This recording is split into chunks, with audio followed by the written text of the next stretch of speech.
Bem-vindos a mais um episódio do nosso podcast Ponta de Gôndola, nosso 38º episódio, que vem seguindo uma trajetória de contar histórias do setor supermercadista, setor varejista e todas as facetas que envolvem esse fascinante mercado, avançando também para produtos, avançando para eventos, avançando para a parte de legislação, eventualmente do consumidor também. Enfim, o varejo passado em revista, Ponta de Gôndola, que vem consolidando essa tua trajetória, graças ao apoio de vocês. E nesse sentido, eu reitero que deem um like, que compartilhem os episódios, que curtam, né? Que comentem sempre, e principalmente se inscrevam no canal. Tem um cliquezinho ali para inscrever. Quanto mais inscritos nós tivermos, mais repercussão nós temos e mais estimulados a gente fica com essa trajetória.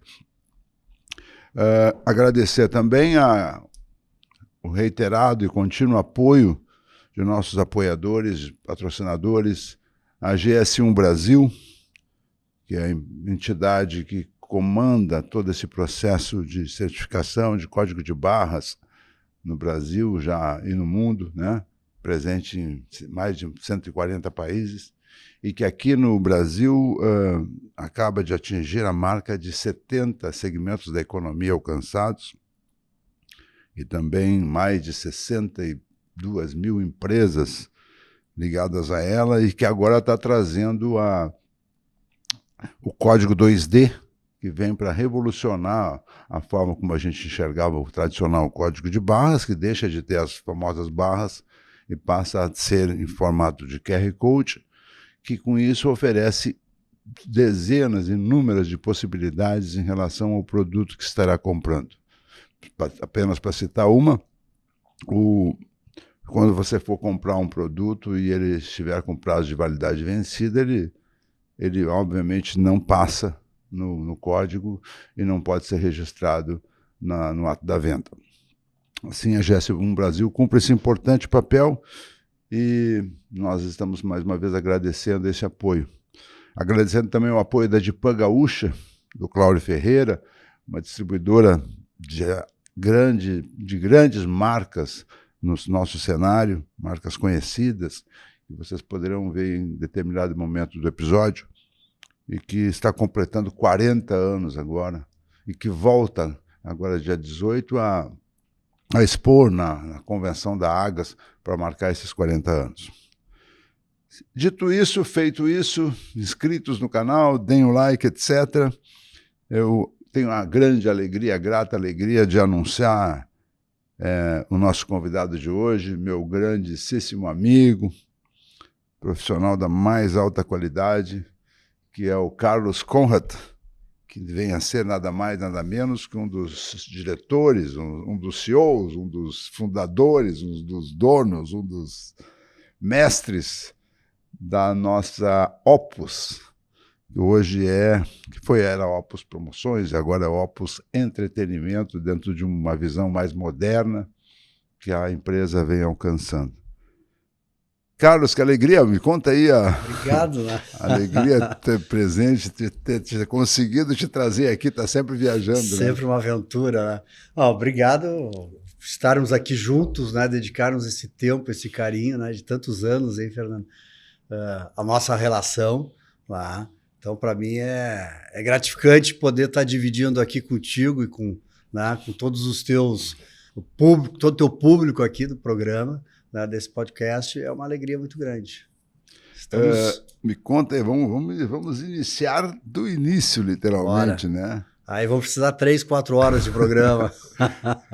Tu nasce aonde, Carlos? Porto Alegre. Porto Alegre. A família da Serra Gaúcha, mas eu nasci em Porto Alegre. E como é que foi a infância, a adolescência? Estudou aonde? Então, eu estudei no Colégio Piratini, lá, no Concórdia, tá? Depois fiz PUC, sou filho da PUC, tá? Relações Públicas, tá? E já nesta época, até um pouco antes dessa época, naturalmente, eu já comecei a me envolver no Piratini, né, no Colégio Piratini, eu fui presidente do Grêmio e ali começou muito a minha atividade no entretenimento, né? E a partir dessa primeira noção, cheguei na Opus, né? Fundada pelo Geraldo, né? E ali dei meus primeiros passos, né? Com relação a tornar-me um profissional, né? Seguir uma carreira, né? E então praticamente foi o meu único trabalho, o meu único emprego, minha única... Que legal. Sim. Isso foi quando, mas, né? Isso ocorreu por volta de 1982, 83. A Opus tem quantos anos? Fez 50 anos agora, 2 de maio. 50 anos produzindo, hoje, entretenimento em todo o Brasil e algumas oportunidades fora, inclusive. E ela começa, então, em 1976, né? Isso. E... Mas eu estava me formando em Direito. Aí, ó. Ele começa em 76 e começou exatamente como, tu lembra? O que o Geraldo conta dessa história? Então, essa história ele trabalhava na época na Êxitos, né, que era uma agência do Luiz nosso Coronel, querido amigo Luiz do Coronel. Ricardo Campos. Isso. Tá? E ali... Ali na Praça 15, alguma coisa assim, no centro, ali perto do chalé da Praça 15. Tem mais detalhes que eu agora. Tá? Mas a agência, então, ela começou, além do ato da publicidade, ela produzia alguns shows em Porto Alegre. Tá? E o Geraldo entrou nessa área, então, para tocar esse braço da Êxito. Passou um tempo, enfim, a agência começou a focar, obviamente, no DNA da publicidade, mas criou-se grandes relações no mercado, uma delas com o Manuel Poladian, né? Um grande produtor, empresário brasileiro, querido amigo. Né? Lançou grandes carreiras, Elis Regina, Rita Lee, Titãs, RPM, né? Grandes nomes da música brasileira, grandes shows internacionais, Sting, A-ha, etc. Né?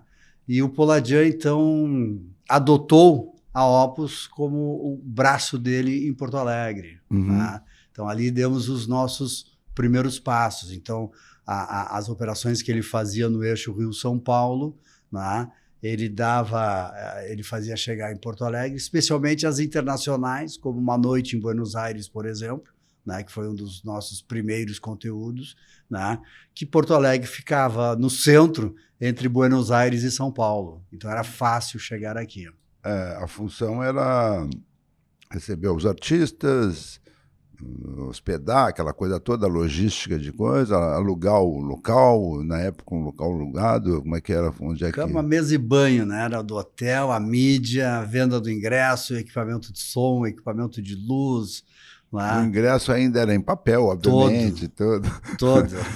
Fila para comprar. Não tinha nem cartão de crédito. A famosa Panvel do Calçadão, né? A remota Panvel do Calçadão, que fazia o papel como um ponto de encontro. Lá.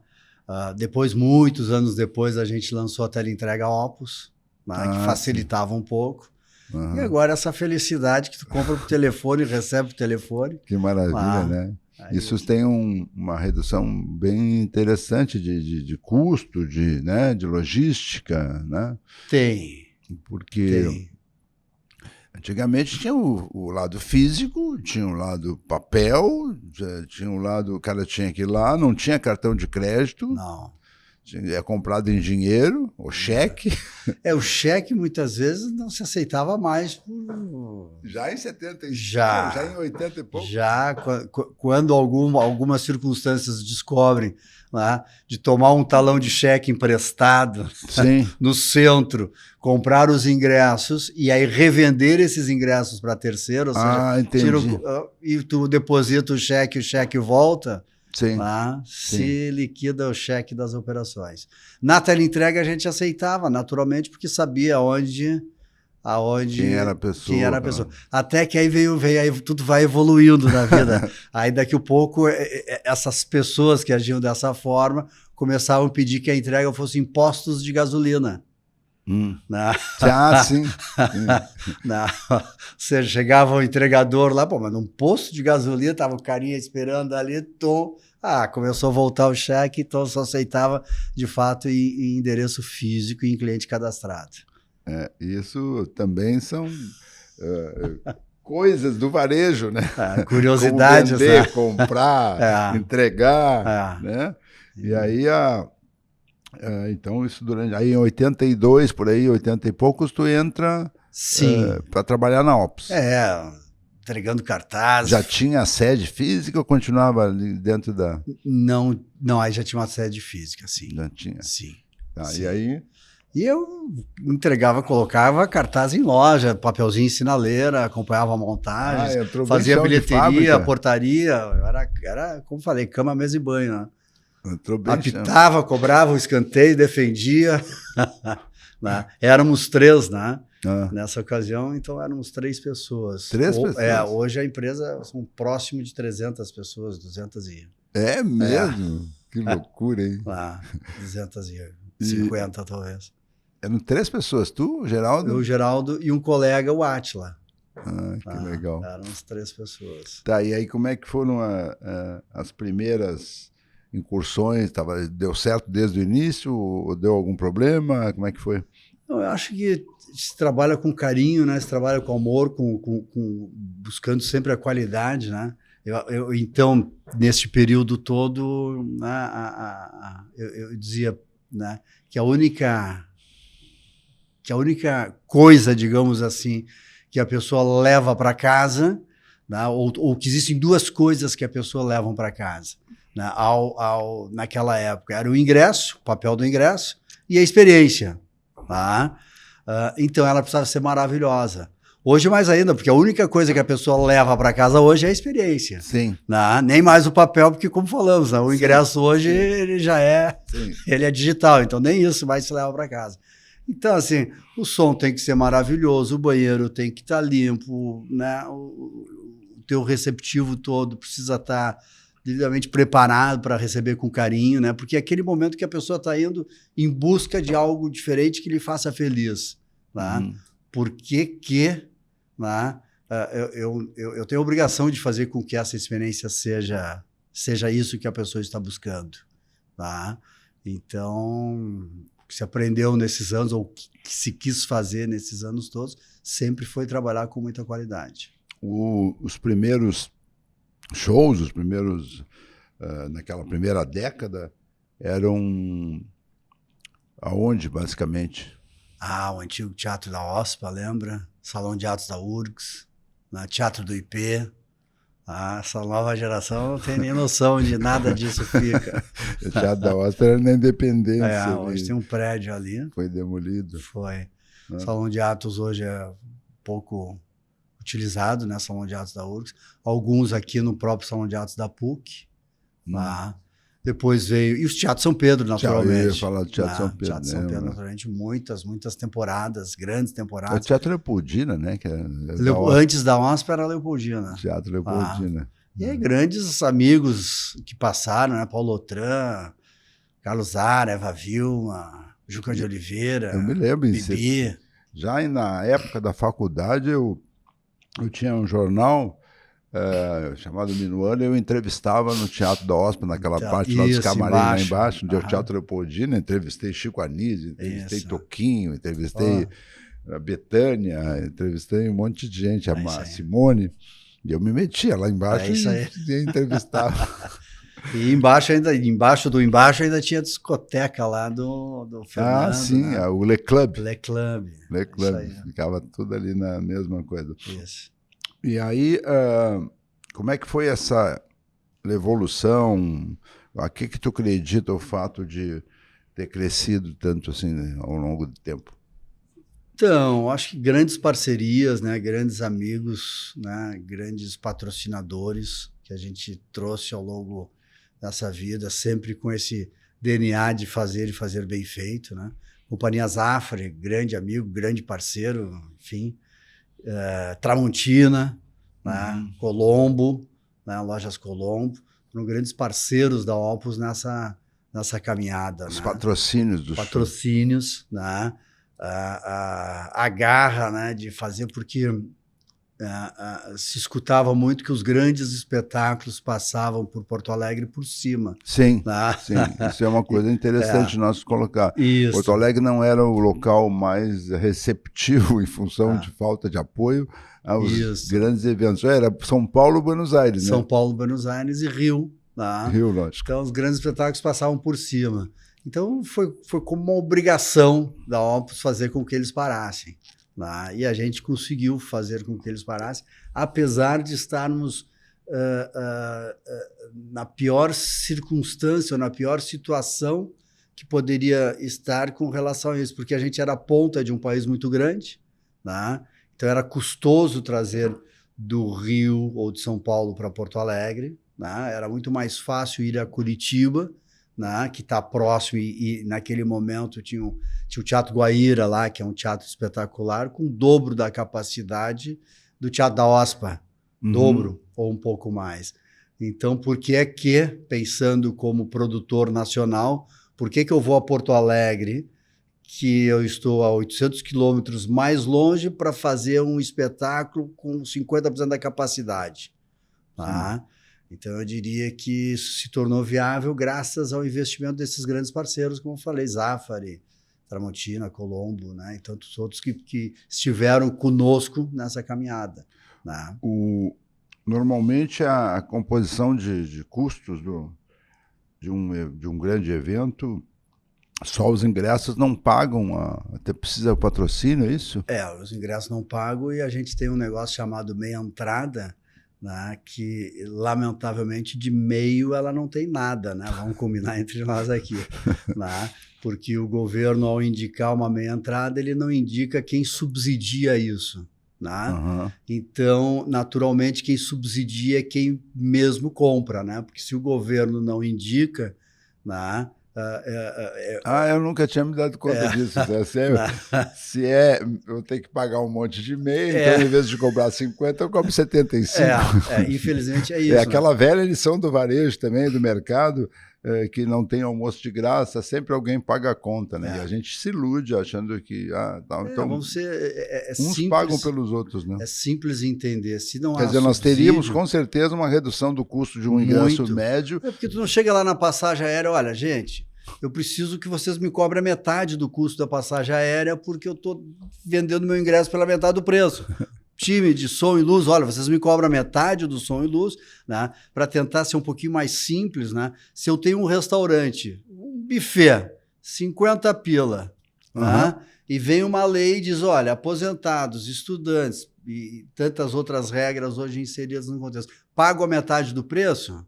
E tu não consegue estimar. Não, e hoje aumentou, antes era só o estudante, não sei o quê, hoje tudo, aí, tudo. Aí tu não consegue estimar quantos clientes tu vai ter a metade do preço e quantos clientes tu vai ter com 100% do preço. Né? Porque na lei do estudante ela limita a 40%, na lei do maior, né? Ele não limita, então tu não tem a menor noção de quantos. Então o que tu faz? Automaticamente é obrigado, não há como isso permanecer em pé, né? E então, não existe limitação tipo avião que tem um número de cadeiras. Para a lei do idoso não. E aí é uma contrariedade, porque assim, daqui um pouco uma pessoa super bem sucedida na vida, né? E porque é 60 a mais, mas ele é super bem sucedido na vida, ele é 60 a mais, ele paga metade do preço. Um casal recém-formado, que não é 60 a mais, que não é mais estudante, que está começando uma vida, ele paga inteira e vai subsidiar alguém que é super bem sucedido.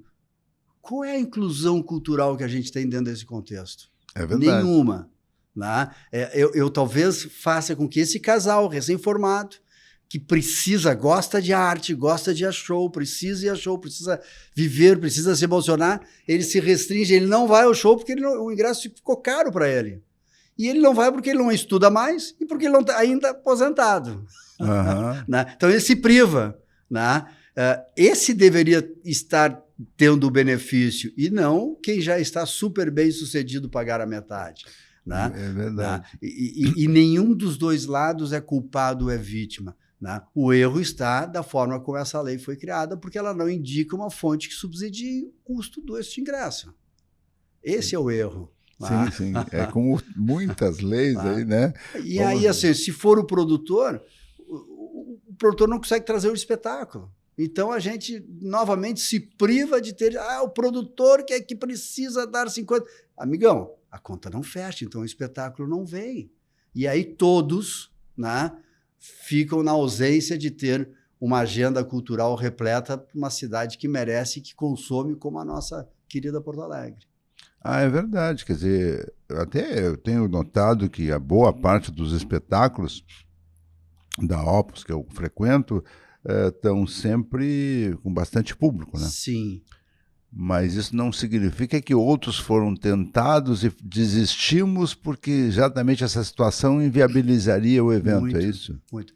Eu diria que uma situação que estivesse... Vamos lá dar um exemplo aí, por exemplo, que me chamou a atenção, a Xuxa, o último voo da nave. Não, musicais, grandes Rio, musicais. São Paulo, Curitiba e Porto Alegre não veio. Não.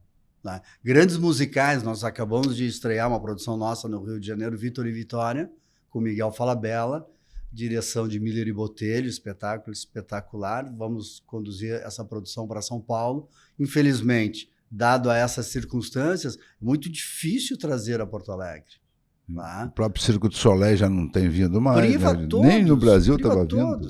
Então, gente, está na hora de botar a cabeça no travesseiro. Cara, vamos fazer algo que realmente gere inclusão cultural, que seja justo, né? Que contribua para a sociedade, né? E que faça com que a gente aumente a nossa plateia, que a gente dê oportunidade de fato a todos, né? E pare de ter um momento de que a gente não consegue tornar Porto Alegre viável por conta de leis que são geradas ou criadas de forma aventureira. É o momento. Inclusive porque existe um risco do produtor grande sempre, né? Quer dizer, ele lança um programa, um show, né? Sim. Um evento, e aí depois ele tem que ficar à mercê de que as pessoas cumprem, né? Então, o que tu coloca é que se, por exemplo, poderia ser uma heresia, às vezes tem um lado hipócrita, se a gente não tivesse meia entrada, o preço cairia, teoricamente, né? Aquela coisa que sempre... Não, o preço cairia, ou se a gente tivesse uma Quer dizer, meia sem entrada... intervenção, quando a intervenção existe, ela é nociva de qualquer jeito. Assim, ele te manda vender pela metade, bom, já que eu tenho que vender pela metade, eu vou vender mais caro, né? Ou né, que a gente pudesse criar condições, né? Porque, veja bem, se eu vou fazer uma temporada de quinta a domingo, né, eu posso, daqui um pouco, se eu crio uma lei que contemple, de fato, uma vantagem, né, para o artista, para o público, para o aposentado, para o estudante, para o produtor, né, para a cadeia toda, eu coloco assim, terças, quartas e quintas, né, meia entrada está valendo. Sexta, sábado, domingo, normal. Então eu dou a opção, né? Para o produtor, eu vou fazer mais espetáculos. Para o artista, eu vou fazer mais espetáculos. É bom para o hotel, é bom para o restaurante, é bom para o equipamento de som, para o técnico, para toda a cadeia produtiva. Né? Uhum. Se eu trago isso, se eu crio condições de fazer sessões alternativas, né? Então o produtor vai se organizar. Bom, esta aqui eu sei que a minha receita para pagar os meus custos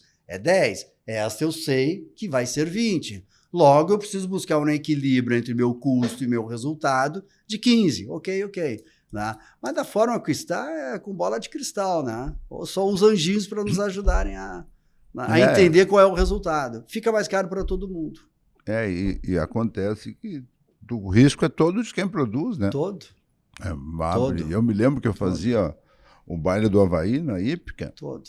E tu monta contrato, conjunto, na época, conjunto Impacto, compra 3 toneladas de fruta, flores, decora com madeira, com juta, com taquara, faz um cenário afrodisíaco e chegava na noite do baile, quando não chovia, às vezes era um baile ao ar livre, Lá eu ia para a portaria e ficava esperando que as pessoas viessem. Se não vem ninguém agora, Não, entendeu? é isso.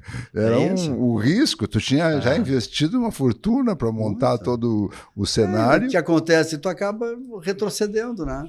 Poderíamos aqui ter uma ampla agenda e não, cada vez menos. Não é. A gente às vezes pode pensar que é culpa do produtor, que é pouco criativo, que está trabalhando menos, mas todas essas circunstâncias, isso é mercado, né? Também é varejo, né? Preço aumenta e tal. E me conta, quais são, falando em trazer e tal, quais os, pelo menos na primeira metade desses 50 anos, qual foram os grandes históricos shows da Opus? Como é que a Opus foi crescendo assim? Então, nós fizemos muito teatro gaúcho, uma honra, lá, produções nacionais, Ney Matogrosso, Chico Buarque, Caetano, Bethânia, Gal, Roberto, lá, os internacionais, A.H., Sting, Guns N' Roses, lá, grandes, Disney on Ice, né? O ano que vem completamos 30 anos de Brasil com Disney on Ice, 30 anos. Tá? Grandes companhias de dança. O Disney on Ice é um fenômeno. E olha, e a Disney, né? Se não for tudo rigorosamente dentro do padrão, foi 30 anos promovendo. E o detalhe, nós até então, até o 15º, 16º ano, nós fazíamos só o sul do Brasil, né? E outras companhias faziam São Paulo, enfim, para cima. Ao longo desse... Por isso que eu acho assim, fazer bem feito, lá, eu não sei se eu preciso falar que é uma obrigação, né? Porque eu acho que, né, a gente precisa fazer o que faz bem feito, né? Os resultados chegam. Né? E nesse momento, na nossa 15ª, 16ª edição, eles me chamam nos Estados Unidos e dizem, olha, precisamos falar contigo. Ok, puta, os caras vão me dispensar com elegância, né? Vão dispensar porque, né, o eixo Rio-São Paulo manda mais do que o Sul, a gente sabe disso, tá bom. E, de fato, cheguei na companhia, a Feld, uma produtora gigante americana, que é quem produz o conteúdo Disney de entretenimento familiar, né? Disse, olha, não podemos mais ter 2 interlocutores no Brasil, fica muito complicado falar com 2 empresas e tal. E eu, pensando aqui com os meus anjinhos e botões, cara, viu? Sabia, tinha certeza. Nós vamos me dispensar aqui né, com dignidade, mas tudo certo. Tu tens a ficha número 1, que é? Como? Sério? Onde é que nós assinamos? E aí assumimos o Brasil todo com o Disney on Ice, espetáculo maravilhoso. Que maravilha. Gerações, né? Gerações de filhos que viraram pais, que viraram avós. Lá. Isso. Quantas mil pessoas assistem o episódio? Nossa, todo ano algo em torno de 150 mil pessoas. É mesmo? É no Gigantinho, no Gigante? Aí Brasil, né? Com São Paulo, Brasil, Rio, tá. Porto Alegre, Gigantinho. Nós estamos ouvindo o episódio número 38 do podcast Ponta de Gôndola, recebendo hoje a ilustre figura do Carlos Conrad, que é um dos CEOs da Opus Entretenimento, e gostaria de reiterar o apoio dos nossos patrocinadores, GS1 Brasil, de Pan Gaúcha, e recomendar a vocês que assistam uma mensagem de cada um deles. Pai, posso levar essa granola? Ah, não sei, filho. E para celular? Olha, pai, essa granola é feita com grãos integrais, não tem glúten, foi feita há menos de uma semana e tá longe de vencer. Boa, filhão. Você realmente é o herói das compras. QR Code padrão GS1, um código infinitas possibilidades. Para você, supermercado é um lugar onde você faz as compras para a sua casa. Para nós, é um lugar de encantamento. Porque a gente acredita que gentileza, cuidado e carinho também são gêneros de primeira necessidade. Para milhares de gaúchos, somos lojas de supermercados e atacados, indústria de pães e beneficiamento de grãos, que unem as pessoas, que sustentam negócios e que alimentam esperanças. Para os nossos colaboradores, somos um caminho seguro para realizar sonhos e construir futuros.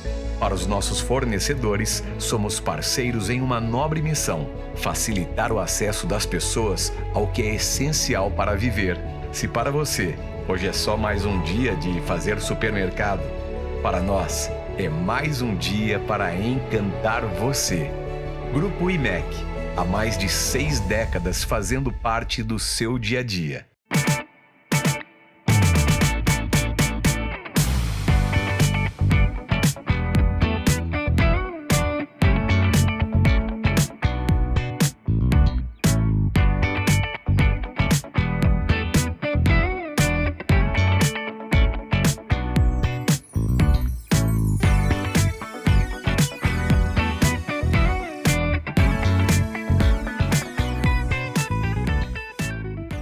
Voltando, reiterando o nosso pedido de que vocês compartilhem o episódio, deem um like, curtam, se inscrevam no canal, que é sempre bom para alavancar o Ponta de Gôndola, que vem fazendo essa trajetória de uma forma orgânica, sempre buscando crescer, atingindo realmente um público selecionado que curte, que vive esse mundo fascinante do varejo e das relações humanas.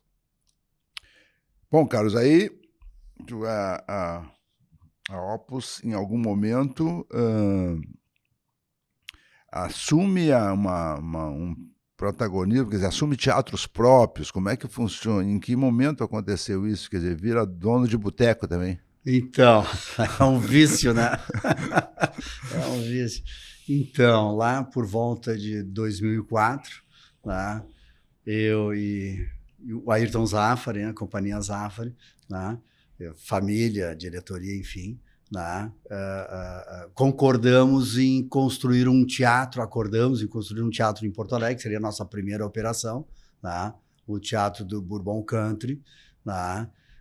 E ali, então, nasceu esse embrião, né? De uma primeira grande operação de teatro no Brasil, porque os teatros que existiam dentro de shopping eram teatros pequenos.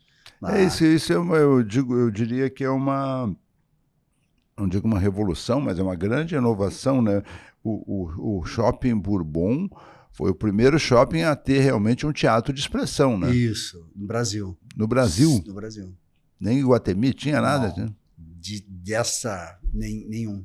Tinha cinema bastante e tal, mas cinema, teatro as pessoas... Não, teatro pequenos, 150, 200, 300 lugares, talvez 500 lugares. Mas não uma casa com 1.100 lugares, com potencial de chegar a 2.500 lugares, com uma plateia retrátil.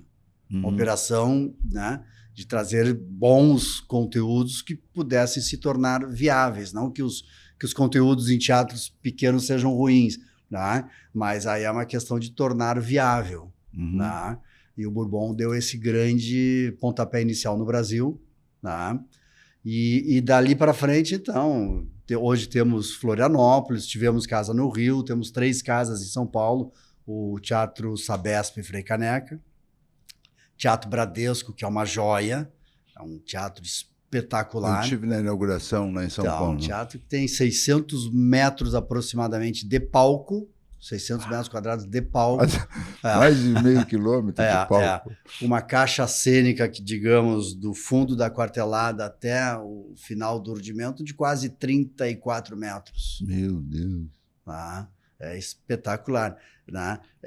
Eu costumo dizer que se precisar montar 2 musicais simultâneos, nós temos capacidade técnica para isso. Mesmo? Tem um fosso de orquestra para 120 músicos, né? Um sistema Serapide para elevar ele, que é um sistema que só temos conhecimento em navios, né? Porque são elos gigantes, né? Que quando chega aqui embaixo, eles precisam se retorcer e correr para o lado, porque embaixo eu estou dentro de um shopping, tem uma loja, né? Num transatlântico, embaixo eu tenho o mar, né? Então é diferente de um pistão que eu enterro ele, eu não posso enterrar, eu vou enterrar ele dentro de uma loja. Né? É um teatro espetacular, com quase 1.500 lugares de capacidade, né? Camarins com uma logística, uma infraestrutura para atender próximo de 120 atores, músicos, bailarinos, enfim, tá? Teatro espetacular. Ali acontece hoje os grandes musicais em São Paulo, estamos estreando aí essa semana Piaf lá, tá? Espetacular, tá? E a terceira casa em São Paulo é o Vibra, né? Vibra São Paulo, que é uma casa de shows, teatros também, mas é uma casa que pode fazer até 8.000 pessoas, próximos de 8.000 pessoas, que é a capacidade dela. É mesmo?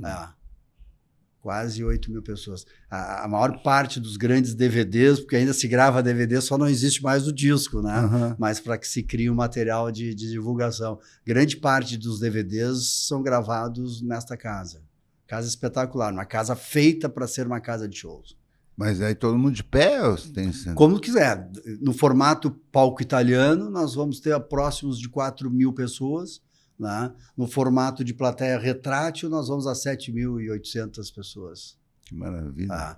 Naturalmente, o balcão ele não é retrátil, os camarotes e suítes não, mas a pista sim. Né? E então, é fechado, não é ao ar livre, nada? Não, fechado, climatizado. Tem 2 geradores lá de 750 kVA cada um. Mais de 120 mil litros de água para fazer gelo para o sistema de ar-condicionado. É uma casa... É uma casa feita para ser uma casa de show, não é um espaço que tu adapta para realizar shows. E aí são... Também com palco, com quartelada, com fosso de orquestra, urdimento maravilhoso, varas automatizadas. É uma casa... São quantos, no fim, quantos... Hoje são 10 casas, nós temos, né, depois Recife, Natal e Fortaleza.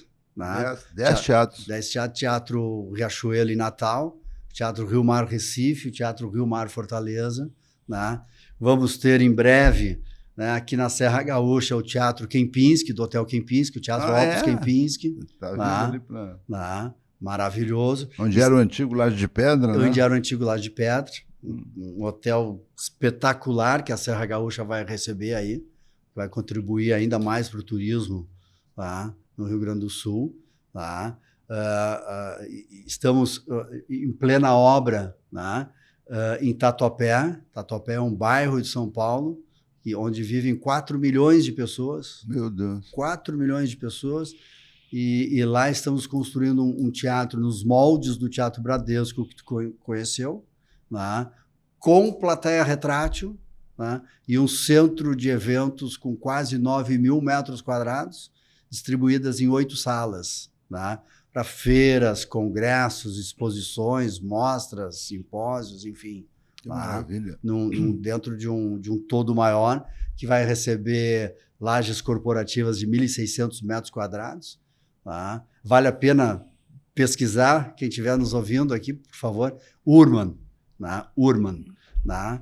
Em Tatuapé. Tá? Ali está o teatro, mas está todo complexo. Né? Hotel, uma torre de hotel, aqui dos nossos amigos do Intercity. Né? Eu acho que é um Widerham que eles vão botar lá. Né? Eu não lembro exatamente a marca, mas eu acho que é isso. Nosso Alexandre aqui. Né? Uma torre de saúde, uma torre de apartamentos. Tá? É um empreendimento lá da Porte Construtora de R$1 bilhão. Que loucura. E aí tem esse mega teatro. Tem esse mega teatro, vale a pena conferir no site aí, Urman. Maravilhoso. Tá. E aí, bom, em algum momento vocês tiveram também o Araújo Viana, fizeram uma revitalização? Nós fizemos a reforma do Araújo. O Araújo estava há muito tempo fechado, né? Nós fizemos totalmente a reforma. Infelizmente, devolveram esse patrimônio para a cidade, né? Infelizmente, por circunstâncias tortas, hoje não estamos mais lá, né? Mas o Araújo se tornou uma referência internacional. Tá? Apesar de não estarmos mais lá, temos orgulho de ter feito, né, e refeito o Araújo. Sim. Tá?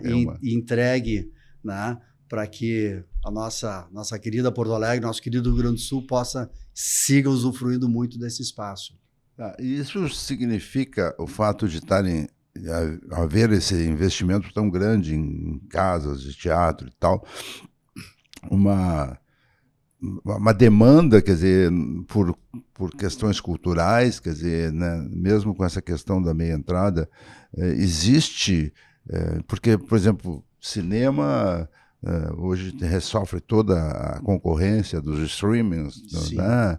Em casa, as pessoas estão, questão de segurança, que tendem a sair menos de casa e tal, e nesse meio tempo, nessa contramão, está se construindo casas para 8, 10 mil pessoas, quer dizer, tem público para assistir cada vez mais espetáculos, ou o mercado está estabilizado e tal? Não, o Brasil é um bebê que engatinha no entretenimento. É um bebê. Tá? É um potencial extraordinário, né? Extraordinário, né? E é gigante, a gente não tem noção do quanto o Brasil tem para crescer ainda no entretenimento, né? É claro que circunstâncias como uma meia entrada atrapalham, porque muitas vezes tornam ou mascara o valor do ingresso, né? O que restringe muitas vezes o acesso. Mas já falamos sobre isso, não vamos repetir. Mas tem um potencial gigante, né? E para nós é muito importante seguir apostando, né? Porque tu começa, se tu não tem como melhorar a tua receita, tu precisa melhorar a tua despesa, né? E rateando teus custos em outras casas, né? Tu consegue diminuir o custo e ter um melhor aproveitamento para que possa ter um resultado, né? E a gente seguir essa cadeia. Tu consegue uma taxa de ocupação média de quantos dias, sei lá, num teatro desses? Não, veja, porque a manutenção tem que existir, né? Ele está lá, né? Se ele não tiver... Tem. Teatro Sabesp Frei Caneca, né? Ele já chegou a ter meses, né? Meses com 57 apresentações no único mês. É mesmo? 57. Teatro Bradesco, como eu falei, é uma joia.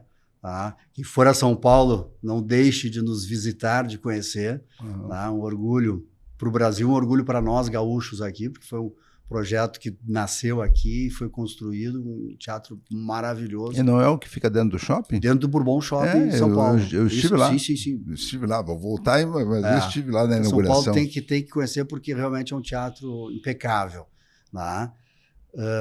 E aí esses shows são todos, vamos dizer, o teatro é alugado para terceiros ou vocês são shows próprios? A gente loca para terceiros, a gente autoproduz ou a gente se consorcia com produtores.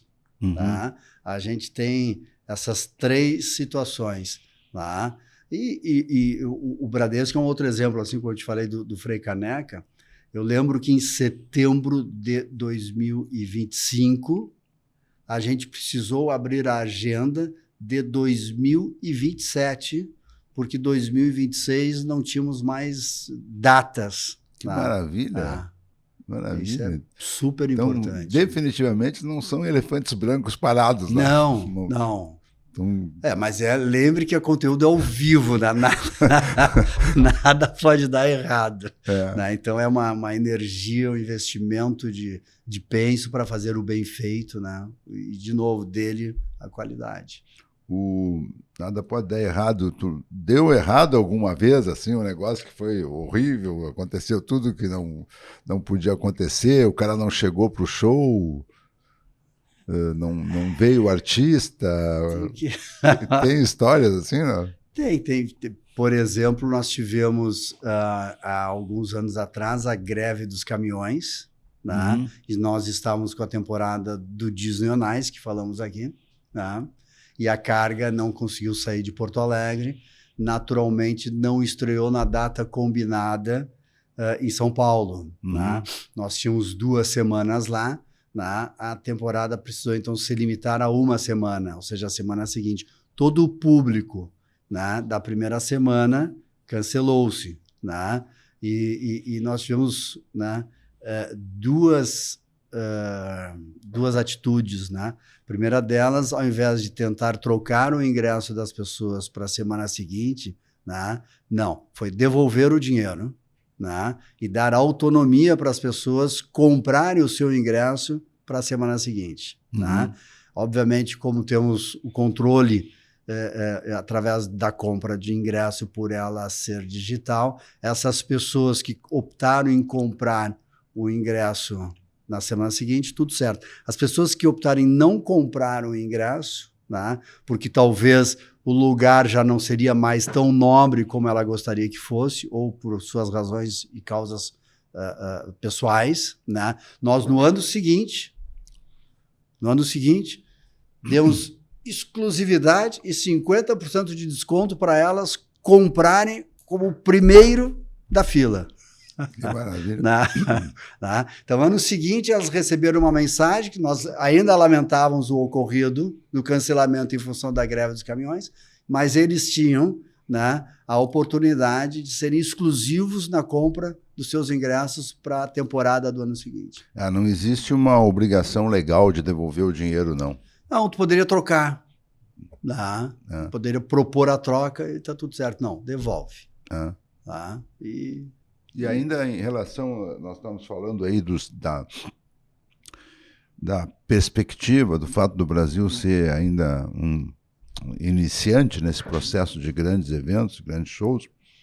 Vocês contribuíram com certeza, vocês e todo o universo do show business brasileiro, no sentido de dar um pouco mais de credibilidade aqui, principalmente aos grandes shows do exterior, né? Sim. Que o Brasil, durante muitos anos, visto nos Estados Unidos, era um país de índio, aquela coisa toda. Então, o fato de eles estarem apostando e fazendo grandes eventos e grandes artistas de renome que vêm para o Brasil, Madonna, sei lá quem, deve-se muito a organização, muito. Porque tem que ser uma organização, tem que ser impecável. Eu promovi vários eventos também na minha vida, convenções. Cirúrgica, né? Porque não pode dar erro. Isso, se trabalha muito. Essa contribuição... Agora mesmo a gente se associou a um grande festival que acontece em Ribeirão Preto, chamado João Rock, né? E são 65 mil pessoas numa noite. 65 mil pessoas numa noite. 10, 12 bandas e diversas atrações numa área gigante, como se fosse a nossa Expo Inter aqui. É um relógio, né? Porque nós temos lá 5 palcos, acontecendo 5 atividades diferentes nessa macro-região. Gastronomia, alimentação, orientação, ambulatório, transporte, a chegada, a saída. É cirúrgico. E hoje, tu continua acompanhando os eventos na coxia? Fica nervoso ou não vai mais? Ou nem... Não. Passou muito tempo acompanhando. Passei muito tempo. Hoje a gente tenta, mas normalmente não é possível, né? Porque nesse volume tem momentos que tu chega a ter 8, 10 apresentações num único dia. Então tu saiu daquelas 10 ou 12 por ano, que eu fazia 8, 10, 12 por ano, que é o que hoje tu praticamente faz num único dia. 8, 10, 12 num único dia. E dá para separar, tipo assim, quanto por cento do negócio é a locação do teatro e quanto por cento continua sendo aquela promoção chão de fábrica de eventos, shows? Eu diria que hoje, acho que 50% é um bom número. Já estão... De autoprodução E qual é o próximo passo? Qual é o caminho da Opus? Qual é o que se tem de tendências ainda voltando àquela questão de que as pessoas têm que ser motivadas a sair de casa, etc., pagar um preço maior do que deveriam em função dessa fatídica meia entrada e tal. Sim. Qual é o que acontece daqui para frente?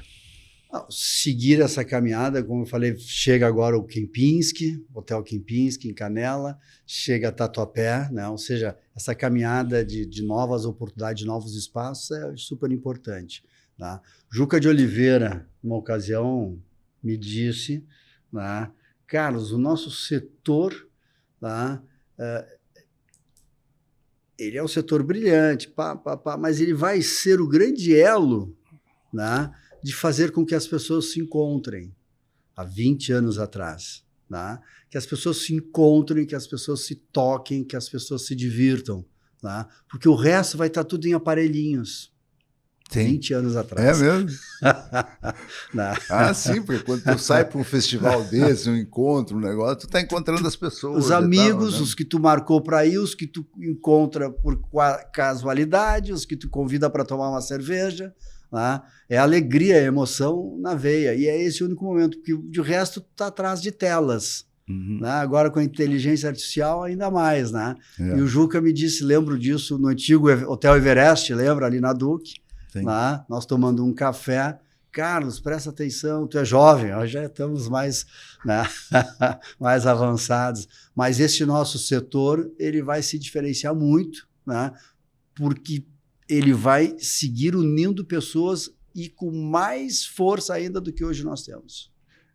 E toda essa tecnologia, tu acabou de falar, inteligência artificial e tal, ela continua não interferindo. Quer dizer, o teatro continua existindo, por exemplo, tem temporadas de teatro para grandes públicos, não é só show, não é só festival, quer dizer, continua, todas as manifestações de arte continuam. Eu acho que a inteligência do nosso setor ela vai ser espetacular, maravilhosa, mas ela é apenas um item que vai contribuir para melhorar e dar mais emoção à experiência, né? Mas a experiência vai ser sempre ao vivo. Por isso nós nos intitulamos Opus Viva ao Vivo. É o slogan, né? Nosso slogan é Opus Viva ao Vivo. Porque é impressionante como, por exemplo, esses equipamentos de som, luz, né?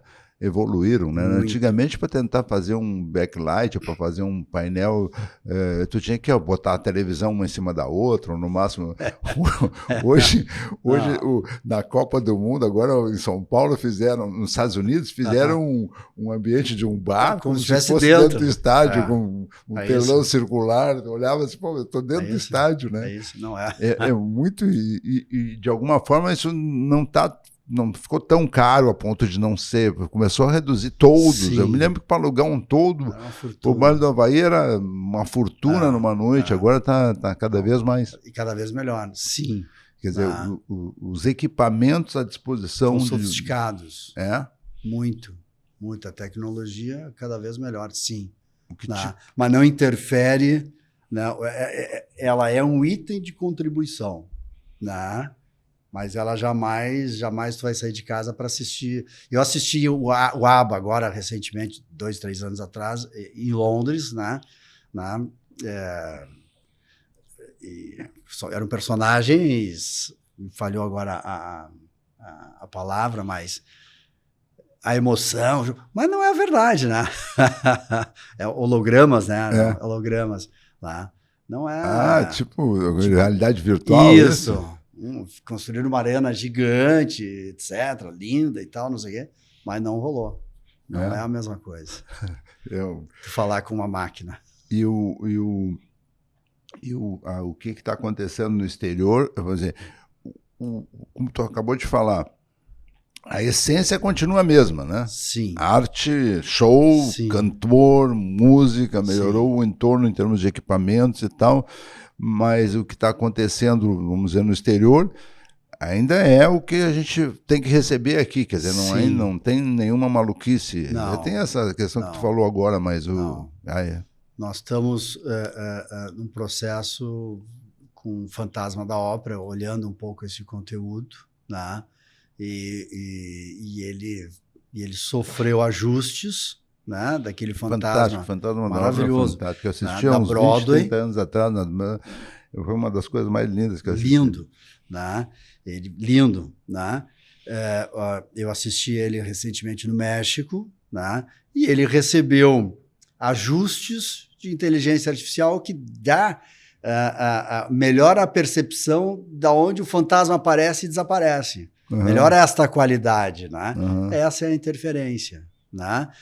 Toma um susto que daqui um pouco, né, mas é o fantasma, ele é de carne e osso, né? Mas a inteligência artificial joga um pouco com isso, ou seja, é a tecnologia, é o avanço da tecnologia. Uma vez nós fomos convidados nós éramos da Abras, fomos convidados pela Coca-Cola para ir a Atlanta, uma delegação fomos a Atlanta e tinha um famoso Fox Theater. Fox Theater é um teatro assim, 10, 20 mil pessoas sentadas em aquele estilo marroquino, com aquelas abóbadas e tal.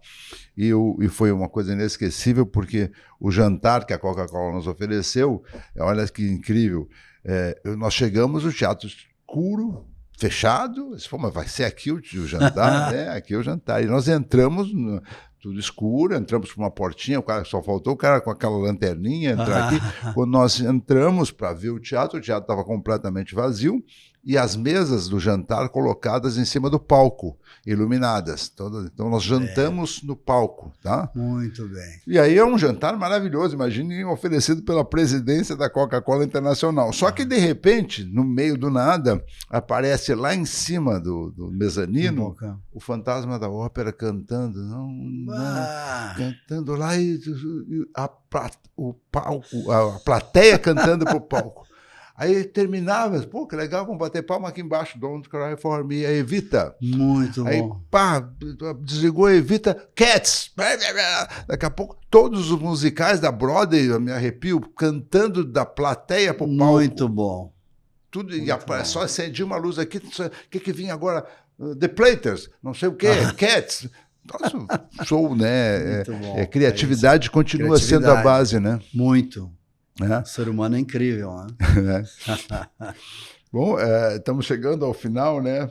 Tudo que é bom passa rápido, como eu sempre digo. Não sei se tu quer acrescentar alguma coisa, deixar alguma mensagem de estímulo a esse setor de entretenimento. Então, primeiro, obrigado aqui dividir contigo, com o teu público aqui, essa oportunidade de falar um pouquinho do entretenimento nesses 50 anos da Opus. Tá?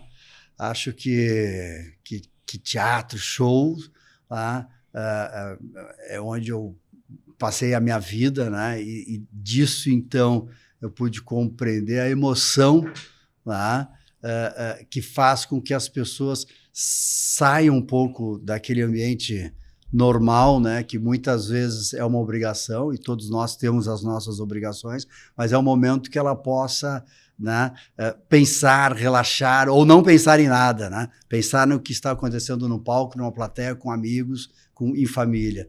Então, sigam indo ao teatro, sigam indo a shows. A gente do lado de cá vai sempre estar muito estressado, no bom sentido, para fazer o melhor. Que bom. Obrigado. Foi uma alegria bacana a gente também avançar nesse segmento. Reiterar um agradecimento à Dipan Gaúcha e à GS1 Brasil. Reiterar o pedido que você se inscreva no canal, deem um like. Agradecer a audiência, mais uma vez, nosso 38º episódio. E até o próximo. Um abraço.